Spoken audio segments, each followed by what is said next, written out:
കുറച്ച് ദിവസങ്ങളായിട്ട് ബില്ലിയാർഡ്സ് ടേബിളിൻ്റെ നിർമ്മാണത്തിനാണ് മച്ചാനും ശ്രീ കണ്ണപ്പനും.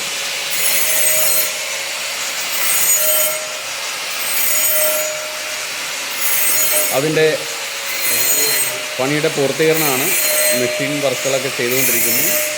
ബില്ലിയാർഡ്സ് ടേബിളിൻ്റെ സൈഡ് ഹോളുകളൊക്കെ നിർമ്മിക്കുന്ന തിരക്കിലാണ്. ഏകദേശം പണി പൂർത്തി ആവാറായി. വിവിധങ്ങളായിട്ടുള്ള പ്രത്യേക വർക്കുകൾ, സ്പെഷ്യൽ ടൂളുകളൊക്കെ ഉപയോഗിക്കാനും അതിൻ്റെ വർക്കുകൾ ചെയ്യാനും വിദഗ്ധനാണ് ഷിബു മച്ചാൻ. മച്ചാൻ്റെ നേതൃത്വത്തിൽ കണ്ണപ്പൻ്റെ മുഖ്യ കാർമ്മികത്വത്തിലാണ് വർക്ക് നടക്കുന്നത്. ബില്ലിയാർഡ്സ് ടേബിൾ നിർമ്മാണം പൂർത്തിയാവുന്നതോടുകൂടി